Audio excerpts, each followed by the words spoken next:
Welcome to Happy Habits with Celine, and welcome to a beautiful and heartfelt interview that I get to share with you today.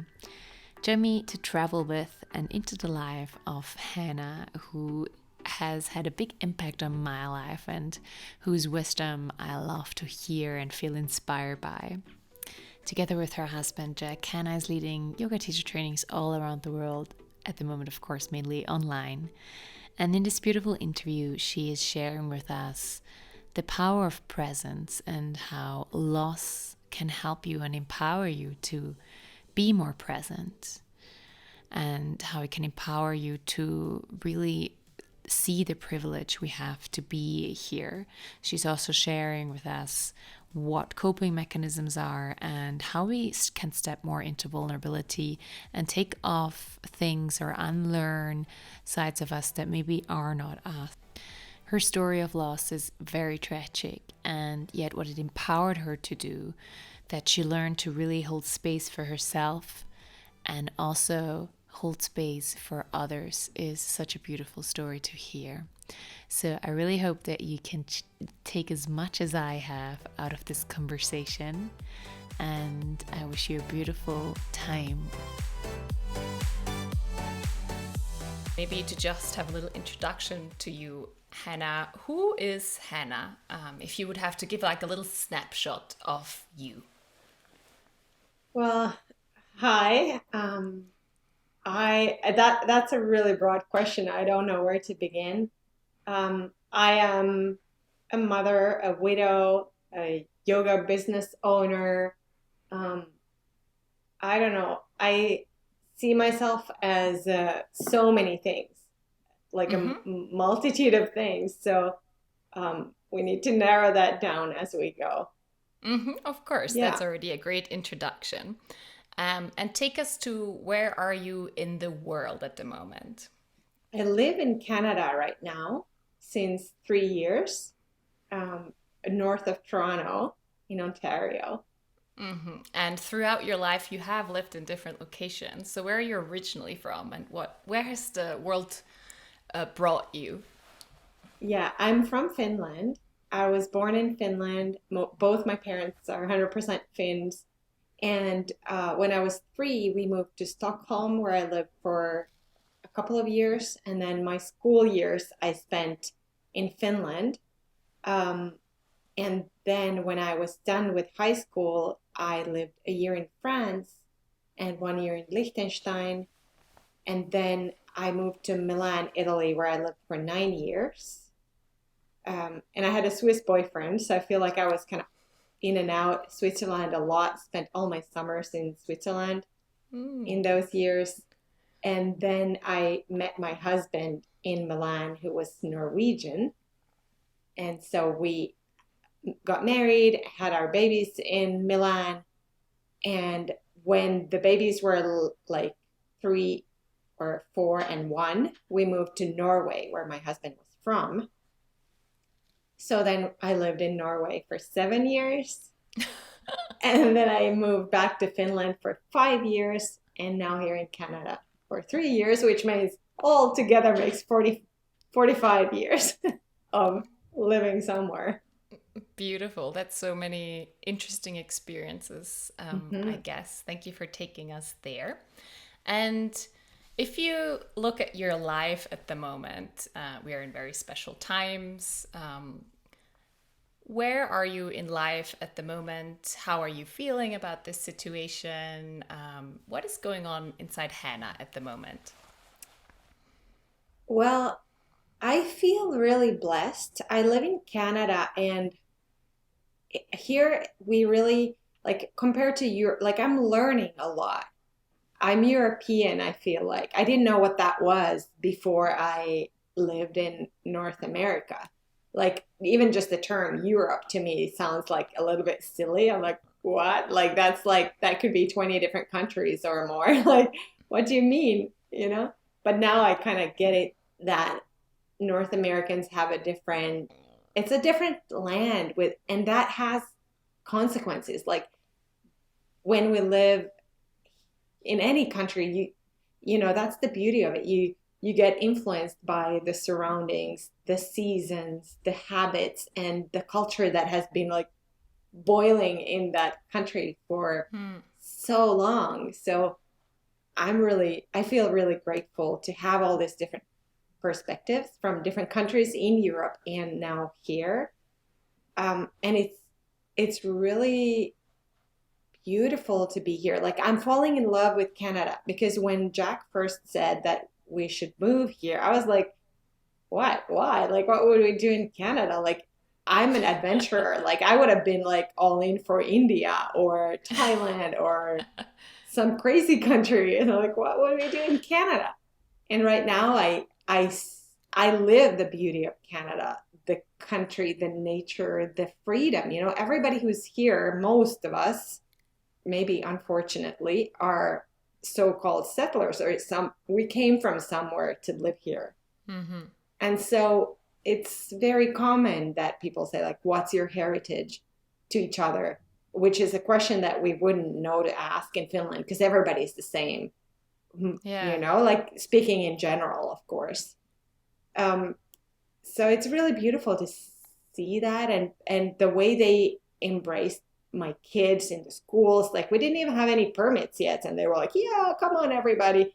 And the last problem they had was like visas or permits and stuff. So they are really good at receiving new people and embracing everybody's uniqueness. Hmm. And that's wonderful to see.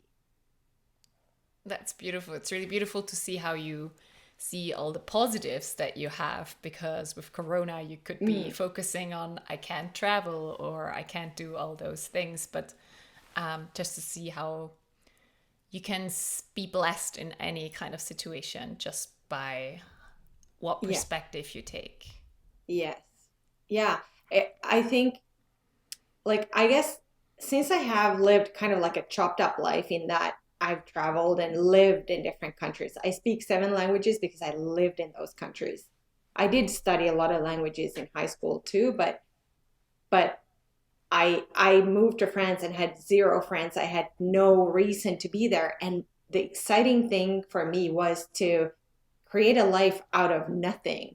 And all of a sudden, Mm. I had a circle of friends. I had my cafe and I had my grocery store, and this was my street, and that's that area. And I love that park over there. And it became my home very quickly. Mm. And because I've lived this kind of realities in different environments, I also know that I will miss them because it won't last forever.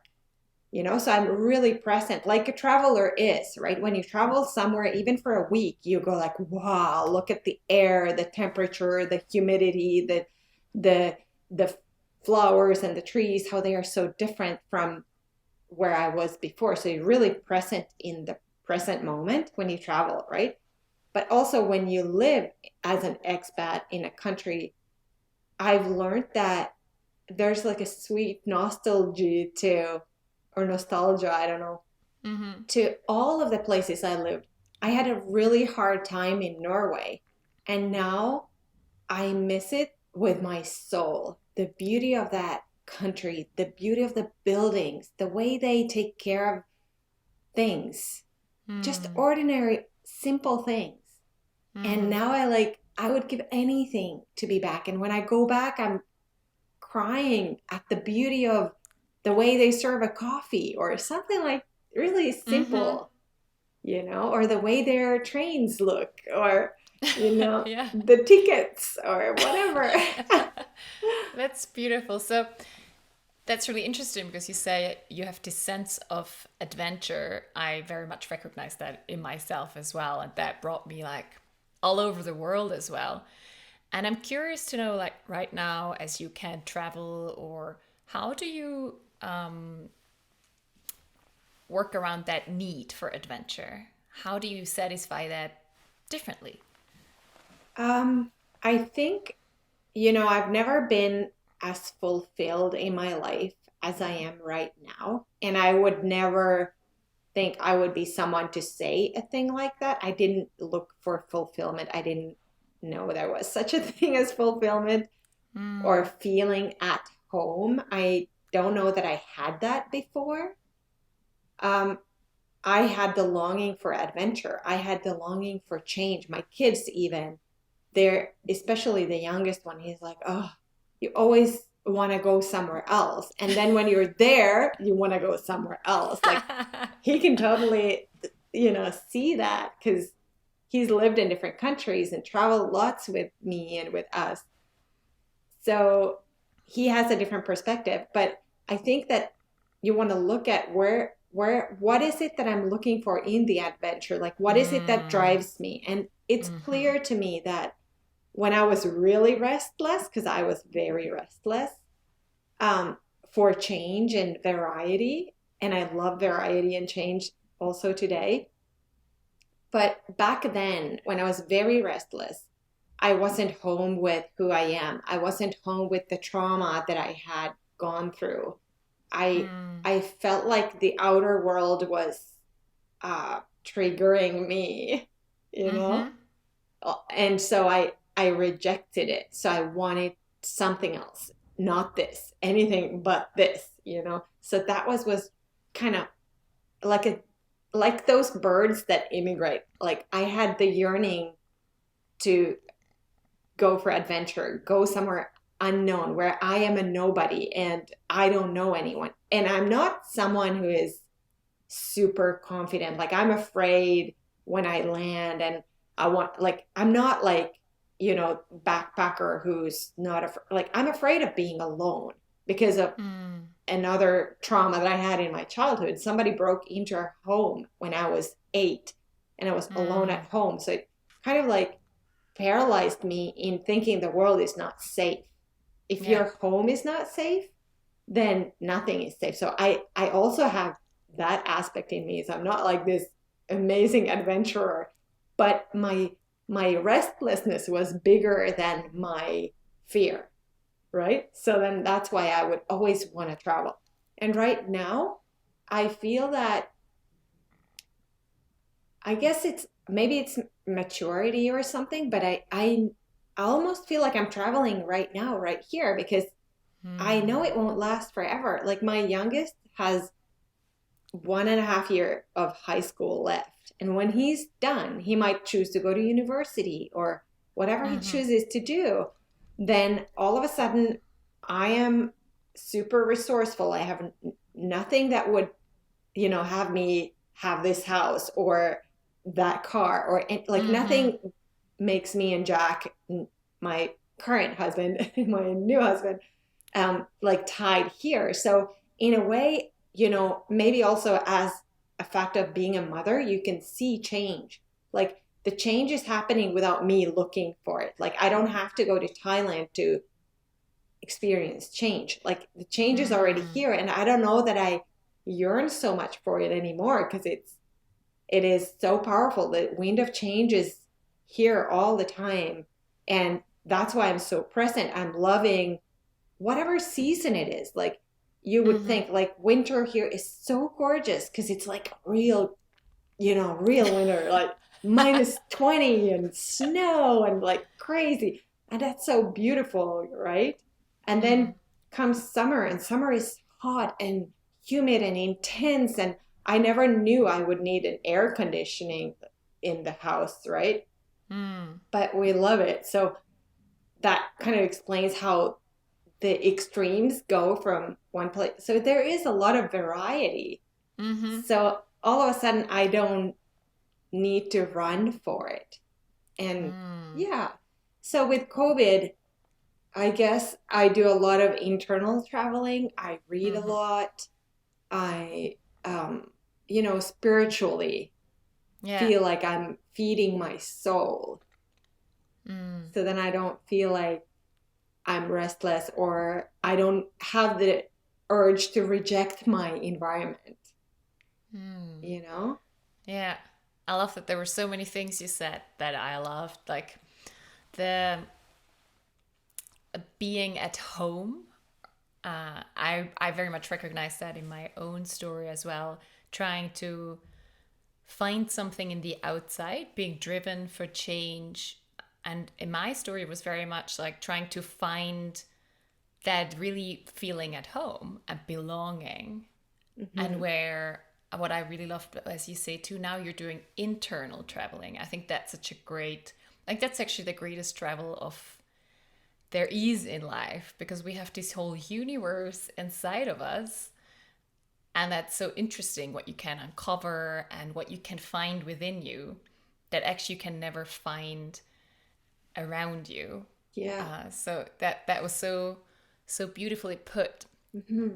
So I'm curious to know what does that mean more specifically? You travel internally. If somebody's like, well, what does that mean?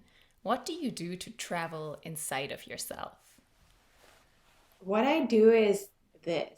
I I notice where I am, you know. I know that I will long for this moment at another time.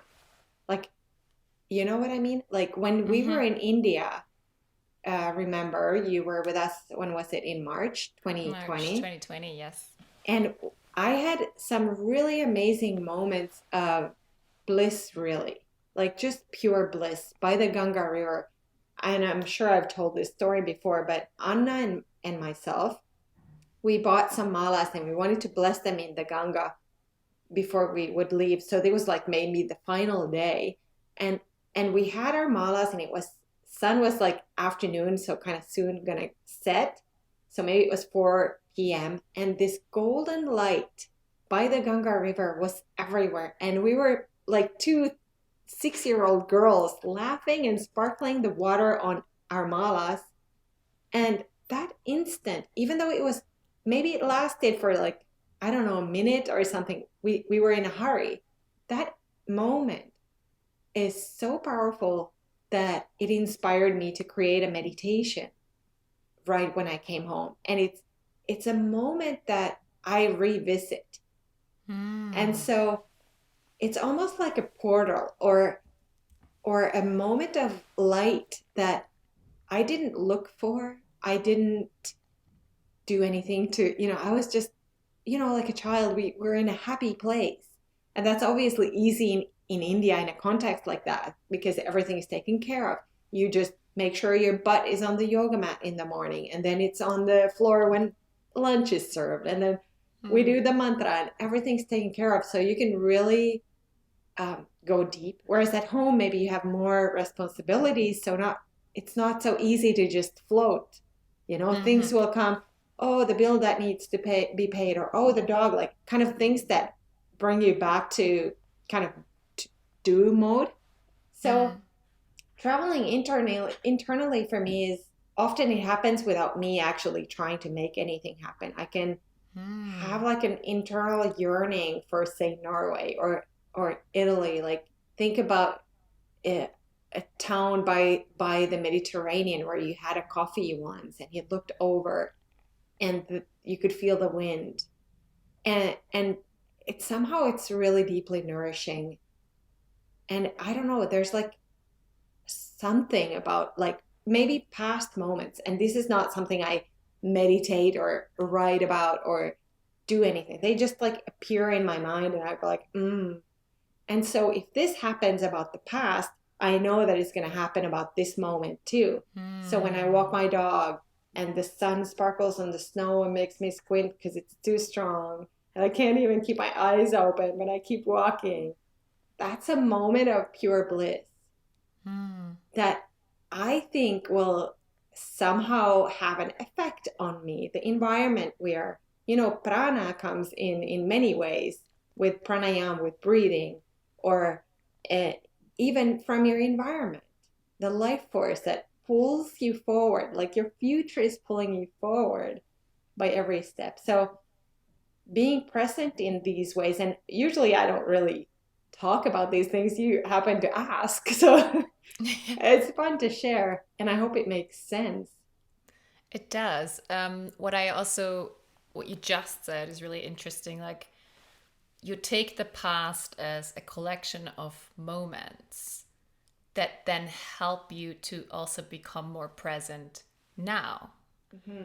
which is very empowering, I think, because often we have a tendency of taking the past as something that we want to change and that's actually on our mind very often. Hmm. But how you say it, I love that you're just taking it as an inspiration of I had a moment in the past that was really fulfilling, that felt really good. And I know that this moment right now is the same. So let me see that in this current moment Yeah. for little things Yeah. around me, and let me project that into the future of seeing what that will bring or what I want to create in the Hmm. future. Yeah, I think, absolutely. And I'm thinking also that these insights and these blissful moments, or even not so blissful moments, just ordinary moments, I suppose that my my life has been so difficult. I lost a husband when I was 31 years old. I was dealing with death. Death means something so heavy that you don't want to be around it. You don't want to dwell in it. But mm, I had to, because my husband didn't have any reason to die. From one moment to another, he was gone. I couldn't understand it. And this, of course, caused a ripple effect of depression and difficulties and, just like crisis in life. mm-hmm, Watching my children try explaining a 3-year old what just happened out of nowhere. Like I was in no way prepared. Or my 5-year old, like me crushing his heart. Like I had to do that, Celine. mm, And and so I think that having gone through that and going through it, because it's never done per se, yeah, it gives me a perspective where maybe that's why it's it's easy to be so grateful, like losing him at that age when I was still kind of learning how to be an adult myself. Um, what sent me through some really deep, dark, transformational, and I don't wish it upon anybody, mm, really. But I think it gives me a perspective that informs um, what is, like I'm sure you heard me say this before, Celine, when I say that I love birthdays. It's because it's a privilege to be here, for me. mm, Like yeah, I could have been the one who died, yet I got to stay and I can hug my kids. I can look them in the eyes and I can hug them. And I don't know what happens after we die. And I do think something happens. I do think some part of us survives. But imagine being a fluffy cloud. Like it's not the mm, same as having this sacred vessel of a body and having this conversation with you and noticing the sunlight that makes my eyes squint so hard I can't see. It's like a sacred moment. So I guess mm, with that contrast, that could be one of the reasons why I feel like I'm traveling here now fully with the vibe that is in me and around me right now, mm, whether it's sunny or cloudy, you know. And when it's cloudy or when a darkness comes and it's heavy to exist, then I say, interesting. It's cloudy, and I know it mm, won't last forever, because I've been through that hundreds and thousands of times, you know. mm. So that maybe gives it a little bit of perspective Yeah. for me. Thank you for sharing that. Mm. It's so empowering to see how you take a very tragic and traumatic event in your life, and you see the benefits that you got out of it.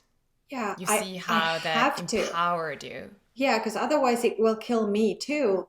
And I don't want that for my kids. I don't want Mm, them to, like, I really hope that I live long just because I wanna, I don't wanna, I don't want them, although it's more natural maybe to lose a parent at some point than, yeah. the father that you built a family with and 100% rely on. And, you know, I my only goal is not to die because, and especially back then, because it felt like, um, if it was up to me, I maybe would have chosen to also go. That's how heavy it Mm-hmm. was. Yeah. But then I have these little teddy bears looking at me. And I was like, okay, I better, find a way to transform this.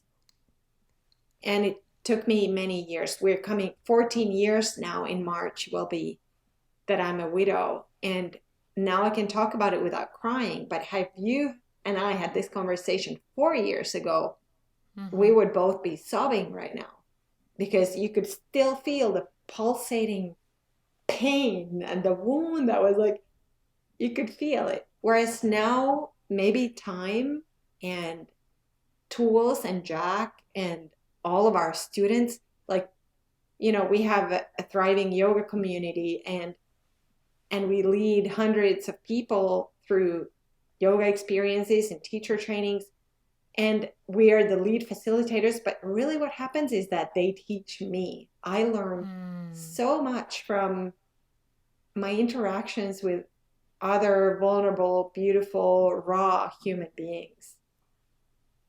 So, I love that. Yeah, mm, that's very, very beautiful. And what my experience, because I took your yoga teacher training, was that how you shared your story, just that vulnerability, also the emotions and everything, it gives other people permission to do the same.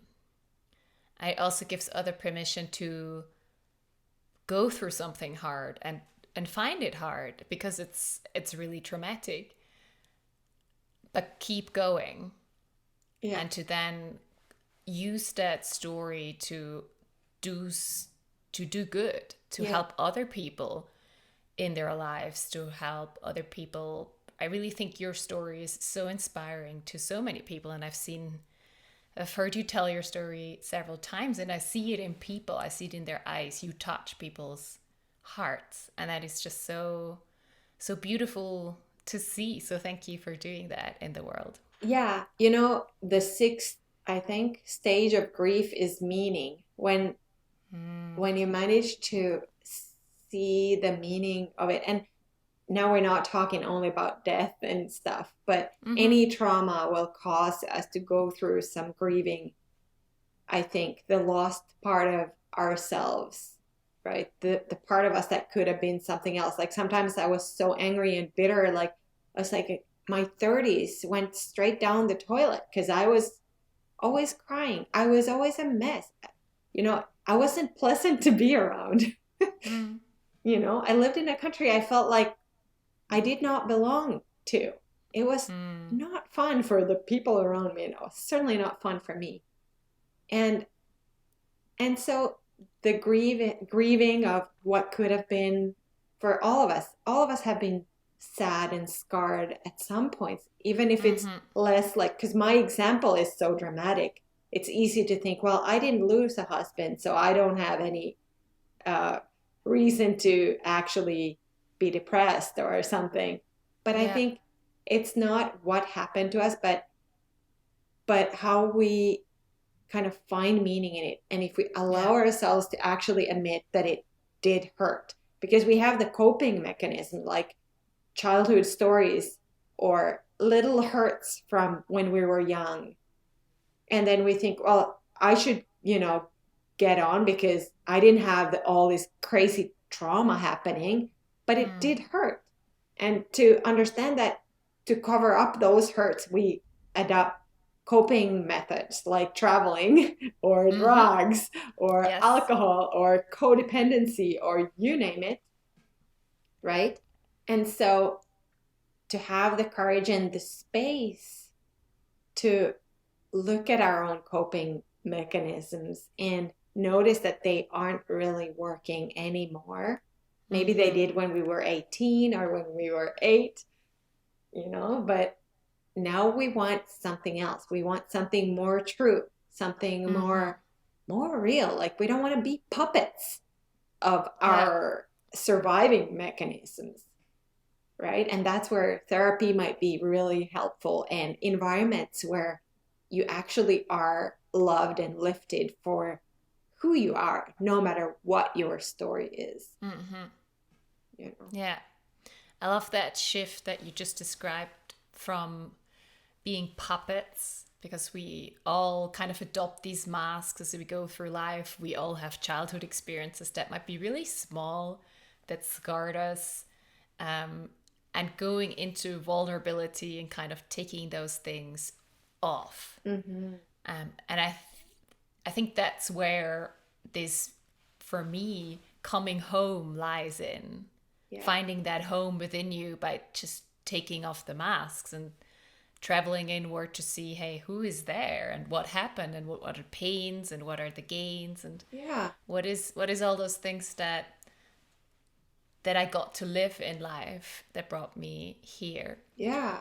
And on the topic of vulnerability, if somebody wants to say, start working on their story a little more, maybe talk about things that were difficult for them, even if they think they're quote unquote not difficult, because in comparison to like your life story, who lost a husband at a very young age with two little children, in comparison, it's like nothing. How do they start doing that? How does somebody get into vulnerability? I love that question. It makes me think about being like almost like cultivating something new, like a new role with yourself. And I often say Mm. this in yoga too, like, could you become your own best friend, right? So if I'm my own best friend, that means I wouldn't talk in a certain way because if I was another person, I wouldn't hang out with me anymore. If I were to say, well, what happened to you doesn't really matter. It's not such a big deal. Like, can you Mm-hmm. imagine me belittling you? Maybe you wouldn't have me on your podcast if I did that, right? Yeah. Or you wouldn't feel like you would want to open up to me if I had that kind of attitude. So Mm-hmm. maybe, like, first of all, like making an oath or a little ceremony. Like, even if you feel silly doing a ceremony, with Mm-hmm. quotes, I think there's so much power in it where you would light a candle and say, from this day on, I will learn how to hold a space for myself, how to Mm. become my own best friend. So when I walk in the world and somebody says something and that hurts, I say, ouch. And then I speak with my best friend. You know what? When I talked to so and so, I noticed that it hurt. I noticed ouch inside my heart. I wonder what that Mm. is, you know? And how come that word, like instead of making it about them, which is also fun, but it's not helpful, you know, Yeah. then look at how it affects me and my heart and my mood and my thinking. And so we could call it inquiry, right? We could call it becoming your own best friend. We could call it holding the space for ourselves. And here's where I was so lucky to find a therapist. The day after my husband passed, one of my best friends in the universe texted me and said, like, here's this therapist. She lives like 20 minutes from you, where I lived in Norway, out of like, I had, this is all miracles happening, someone else pulling some strings.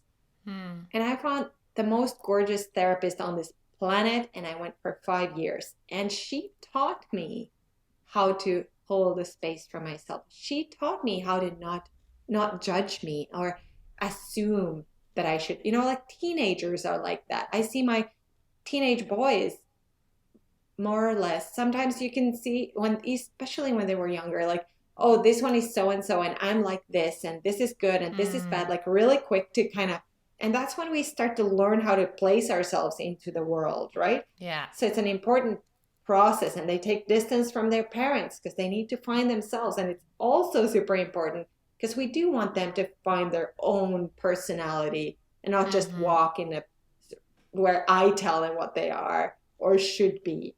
Like, Mm. so important. So when we now have a little bit more space than a teenager, we're a little bit more mature, we can start to say, oh, when I hear this, I feel that. Or when it's like 5 days of cloudy weather, I notice that it has an effect on me. Simple Mm. as that. And just being kind instead of whipping a tired horse. Yeah. Wow. There's so Mm, so many things in here. So hmm so I think what you're saying is really developing an awareness of yourself. And I love that idea of being your own best friend, Mm. because how we often speak to ourselves is very negative. We put ourselves Yeah. down. Having that awareness, and I think also developing kind of an awareness of emotions, because what that helped me a lot too. I didn't have a very big range of describing how I felt. Hmm. It was kind of like good or bad, and just kind of developing more of an awareness.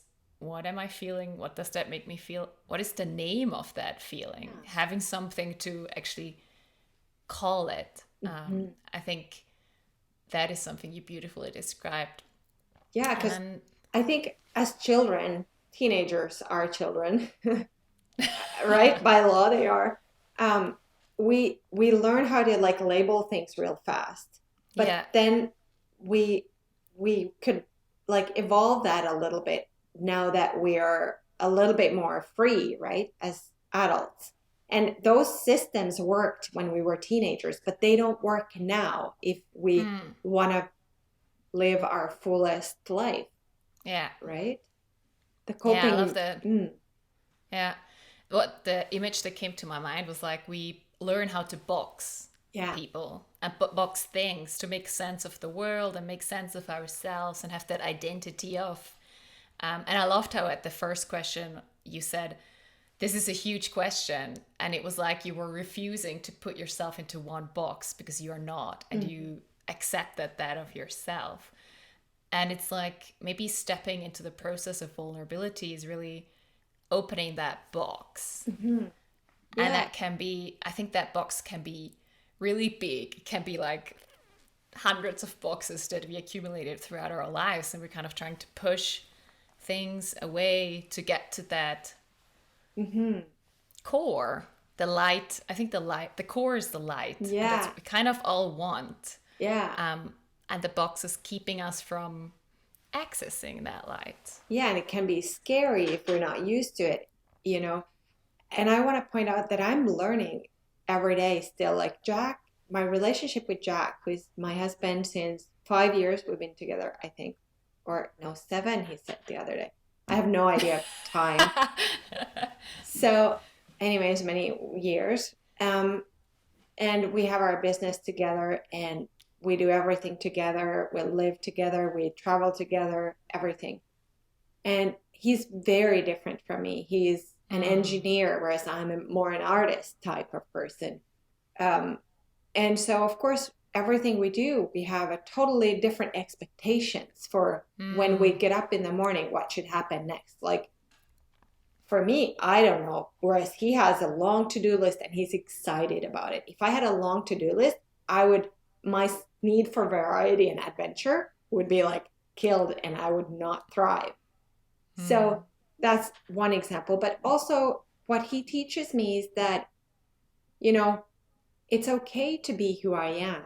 Like mm, he drives the business in his way, which is like we would not be in business if it wasn't for him. So there's a lot of gifts in that. And my first husband also was an entrepreneur. So I always admired entrepreneurs because I thought that's so creative, like just whipping paint on a canvas is also creative, but different kind of creative. Like creative in a way of like entrepreneurship means you're building like a spaceship that benefits everyone. Art does too. So I'm not comparing these by mm. any means.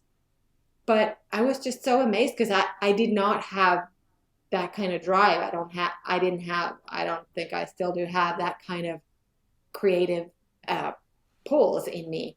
But what I'm Mm. learning from Jack is that wherever I think that I should be like faster at typing or whatever, like uh, whatever mistake I might make, then I would beat myself up because I think like, oh, I'm not good at this. Like I Mm. should at least know how to type, for example, right? And so, and he's like looking at me and said, like, why would you have to know how to type? And he's the Mr. Entrepreneur. So you would imagine he would have like, Mm. you need to know your Excel sheets, baby. And I'm like, I hate Excel sheets. I understand that they are valuable. Like I like when somebody else has made them. I can see things and it makes things clear. But Mm. It's not like my first mean of communication or expressing anything. so Mm. so I'm learning from him also that my gifts are needed, and it's okay that I don't type fast. It's okay that I don't even know what great example to make right now, but it's really liberating to have that. Mm. And why I'm sharing this is that I want to say that I'm always learning. Like I'm always Yeah. learning who I really am because I don't know. I'm a mystery to me. Mm. And you are too. And that's what it's exciting to be, a psychonaut who travels inwards. And so it's like, wow, so it's okay that I don't know everything or I don't know how to do this. I'm Mm. still allowed to, express myself and find ways to add value to the world around me, Mm. you know? Mm-hmm. Yeah, it's so beautiful of seeing life just as a process of continuous learning, Yeah. which is a lesson I learned as well because I feel like we grow up in a concept of you should learn first, then you apply it in the world and kind of having a job. Yeah. And you go through that, and that's when kind of you apply what you learned. Yeah. And in my life, I was trying to implement what I learned or my place. And it was really liberating also to accept my own story, to see that it's just learning all the time. Yeah. And whatever you do, you learn. And I love how you see your differences teaching you so much, Yeah. because I guess in a relationship, you could also kind of criticize that or Hmm. Yeah. not being okay with it because differences can create friction Oh, as sure. well. Yeah. But I do, as you say, that really creates a different perspective on life and helps us set any experience into perspective, Hmm. I think. Yeah. That's beautiful. Yeah. So if you would look back um, on your life journey, you've shared with us a very dramatic experience that happened, a little bit of the traveling you did before and how you went through that trauma. Um, if you visualize that as kind of a line of mountains, and probably that traumatic experience being the peak, how would you describe that peak now? Now that you see where you are in life and where you were in life before and all that you learned through it. So definitely the first word that comes to my mind is a sacred moment, Mm. where um, everything that I thought that I knew or had was crushed into a million pieces. We were also in between homes because we were going to move from Norway back to Italy. So my husband Mm. died on his way to Italy, and we had sold a house in Norway and had not yet moved in Milan. And I was with two small kids like this, about to travel to Italy when everything I knew did not exist anymore. So definitely it was a sacred moment, and what kind of like happened after that was a series of miraculous insight, like Mm. imagine standing in your own husband's funeral. He had two funerals, one in Italy and one in Norway. The first one in Italy, I did not bring the kids to. It was more like a memorial. It was in the Mm-hmm. church of the hospital in Italy, and I was sitting in front row and I was just crying. I could not stop crying, but I could follow everything anyway. I was just sitting there. Tears were falling down. And then I see this Italian priest, like, he's got his thing together. He knows exactly how the things are. And so he yells at everyone, like, you know what? Jesus died and went to heaven. Now Jens died. What do you think he did? He went to heaven. And I was like, holy shit. This major aha moment. Like my whole everything was pulsating with pain. I was in deepest, craziest confusion you can possibly imagine. And Mm. so alive. Mm. And so I don't even know how to describe it. And I'm going like, okay, I guess it makes sense then. People die, then they go to heaven. I get it now. And that was so soothing for me because I could not, I had seen his body and it was lifeless. So I understood he's no longer there. He's not home anymore, like we talked about earlier. The spirit or the soul of that person was gone. And so the Mm. next thing I know, the priest tells me this, he's in heaven. I'm like, okay, cool. I can live with that. Yeah. Like it doesn't solve all my problems, but at least it's not like it's like doesn't make any sense to cease to exist. Doesn't make any sense to me when, in a situation like that. So that was a sacred moment. And for many years, I would be really mad and I would not frame it in such words because I would be so angry. Why would it have to cost his life for me to have a sacred moment? Oh, I yeah. would have rather not had a sacred moment, you know. But when I found peace and I framed it this way, I said, since I cannot have him back and there's nothing I can do about it, I really quickly kind of said then, so since I cannot have anything reversed, I'm left with a sacred moment that totally revolutionized my place in the world, Mm. my understanding of the world and my possibilities in the world. And of course, afterwards, I had many years of depression too, a little bit of ups and downs, but more downs than up. And I think, you can sum it up, and you'll hear me say this in our trainings that everything is training so that you can serve, right? Mm. And so even today, if something crazy would happen, and I luckily don't live in the fear of that anymore, but if something crazy was to happen, or when I see my beloved students who are my friends and almost people that I really, really care about, genuinely, it's not a business for me in that way. And when I see them go through things, I really honor them and I really love them because they are going through a transformation. As a mother, we would never want our kids to go through terrible things, and I would overcompensate in every possible way that I could. But Mm. we want to save our kids from the harshness of life. But then also I had to stop myself a little bit and say, but that's what kind of molds us. It molds our Yes. personalities to have difficulties, right?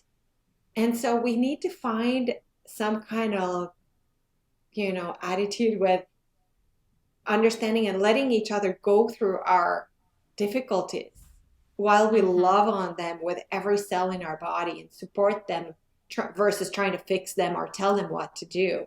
Just be in it with someone. And this is what changed my life. When somebody had the balls to look me in the eyes, when I was in my worst depression, crazy tantrums, and somebody could still see me and hold a space for me, then I knew there's life, there's light that I am yearning to go to. So my if my husband's passing was the peak, definitely it has made me humble and it's easy for me to love, without conditions Mm-hmm. because I know that I'm fortunate that I can, that it can be my choice, that I'm not a victim. It doesn't define me, you know? And Yeah. another kind of peak thing that I have is when I was a child, my mother was a single mom and my father was an alcoholic. My Mm. mother, when I was a baby, managed to divorce him, luckily, but I know that there was a lot of trauma. And my brother, who's older than me, he can remember things that I don't. Mm. And and so I grew up with a mom who was trying her best to keep us, under a roof and fed. Mm-hmm. But she worked in a restaurant. So that means there was never an adult around. So I don't Yeah. know what I wore when I went to school in the morning. If I went in PJs, if I have my backpack, I have no memories. I know that I made tea for breakfast, and the kind of like knäckebröd, the cracker bread. Yeah. I would dip it in the warm tea and eat it. I remember that, but I have no idea of like details from my first 4 years of school. And I was ostracized, I was bullied, I was told, oh, not that I was told, but as a child, I interpret the world around me that I am wrong. Everything I do is wrong. I'm Mm. not part of the group. And my teacher got mad at me. My mom wasn't really able to be there for me. She loved me and loves me with everything she is. And I love her too. But in those years, she didn't have the capability of being there for me. And so that maybe reflects also when I talked about Jack and entrepreneurship. Like in those situations, these triggers can come easily up. Like, I don't know what I'm doing because I feel like that 6-year-old Hanna who doesn't know how to do anything and is always kind of like spanked on and felt like a failure to my mother who had a really easy time in those years because she had a family that would take care of her. So I felt like I was compared to her and she excelled and I didn't. So it was also a disappointment. But I wasn't taken care. I wasn't fed. I wasn't clothed in a way that I think a child should or, would benefit from. And Mm-hmm. I know it's not intentionally, but that was the context. And so this today means for me that when I first took my yoga teacher training, I thought that intellectually there's something wrong with me because I could not for the life of me memorize the sequence. And for years after, when I went to teach a yoga class, you'd be sure that I would bring the card that had all the poses listed on it. Because if I get nervous, that's where the place of confusion of a 6-year-old that I kind of go back to. So when I teach people in our group and they have a hard time believing that they can, they say like, Hanna, yesterday I was on a call with our 200-hour yoga teacher training group and they're, you are so confident. All this comes so easy to you. And I'm like, yeah, right, girl. Like if you knew when I took my Mm-hmm. yoga teacher training, I was 5 seconds away from walking up to my teacher and saying, I don't have what it takes to teach yoga because intellectually I think there's something wrong with me. And this is something that Jack has been so helpful with me. He's like with tears in his eyes ever since. He was saying like, Hannah, there's something wrong with you. Like, what are you saying?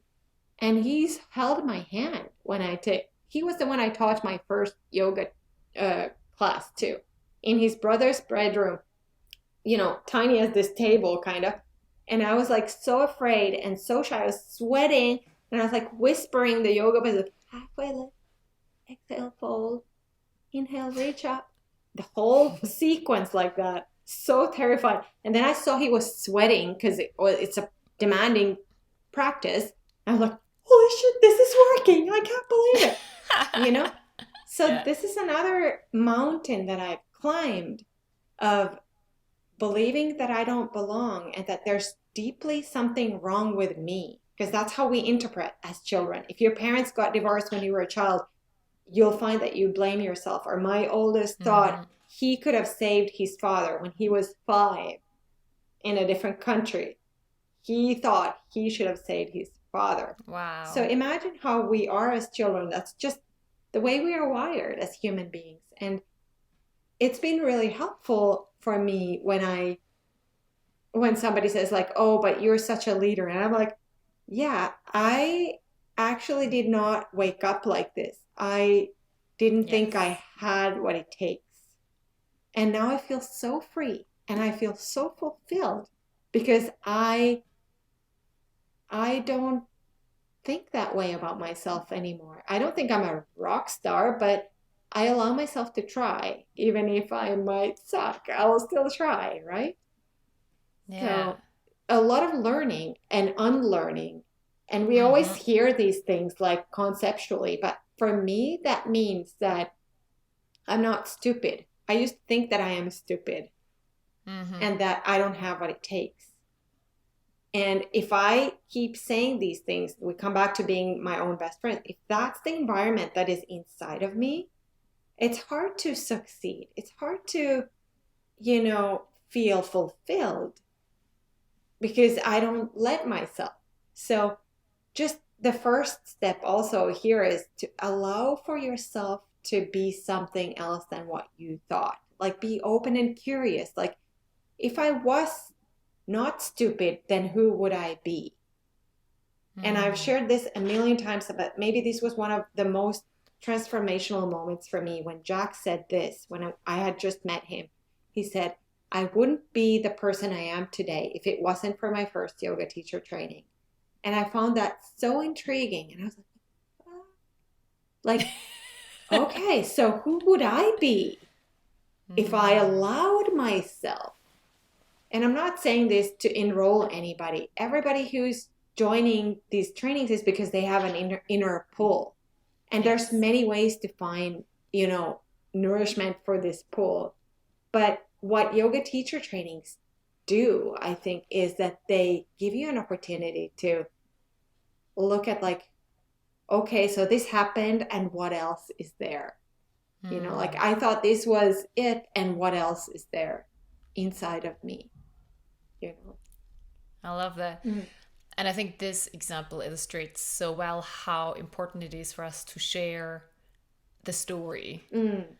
and not just see, because we have a tendency of seeing successful people as just being successful, but there is a whole story behind it. Yeah. And it's for you to share that you felt stupid or you felt like you couldn't do it.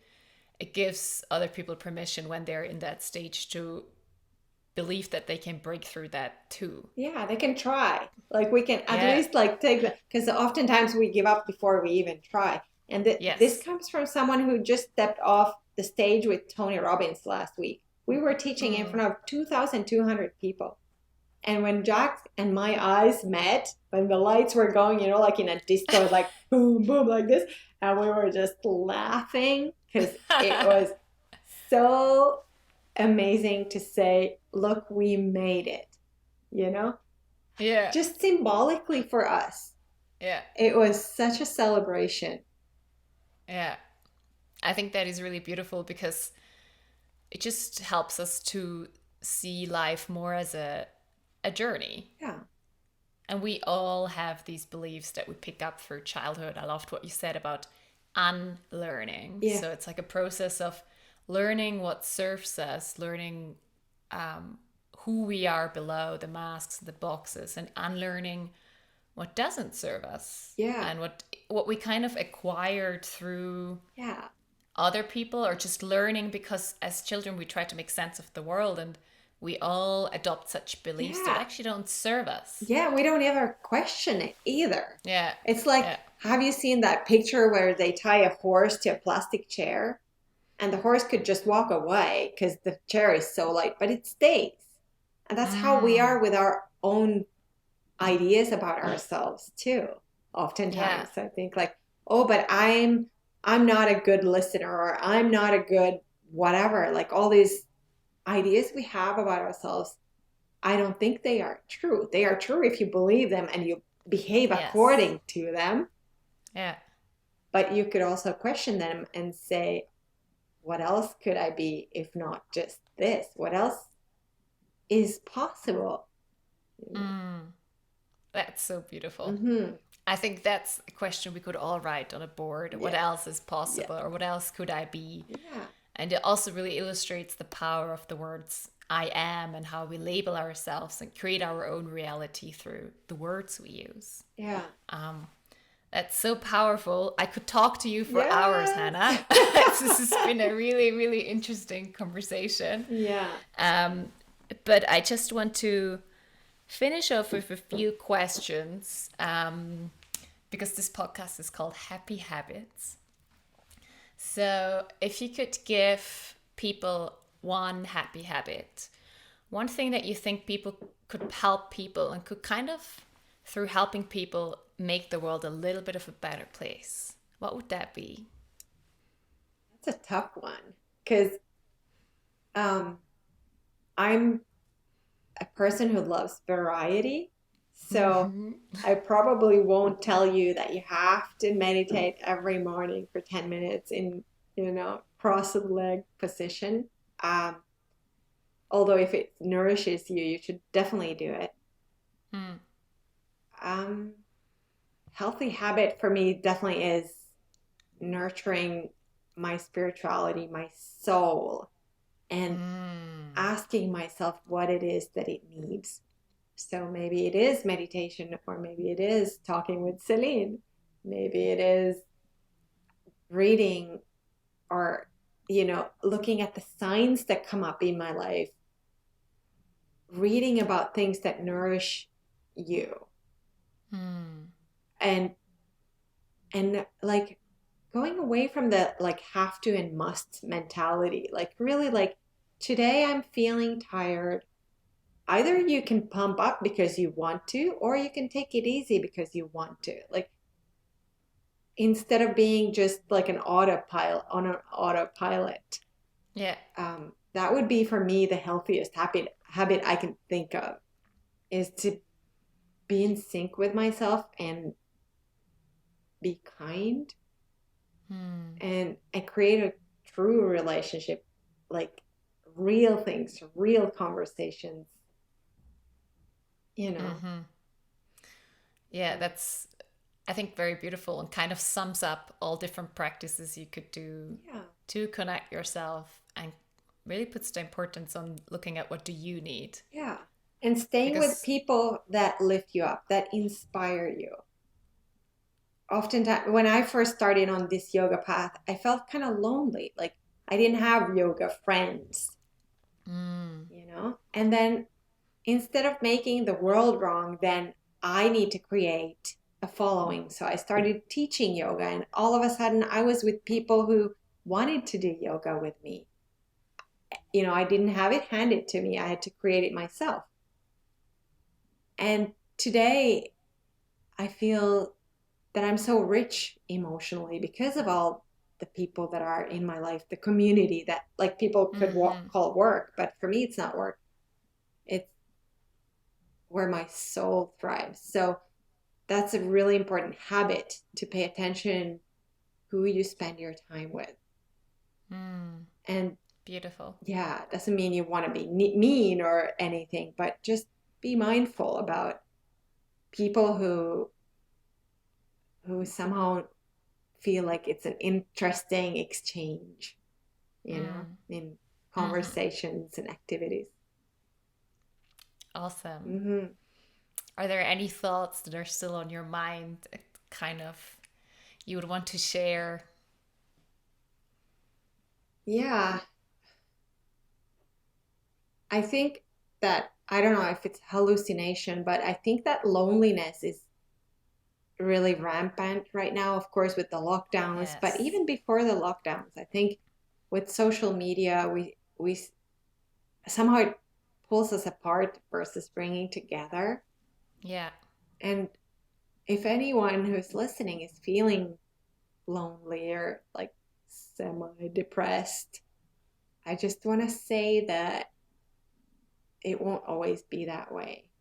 That there is so much light out there.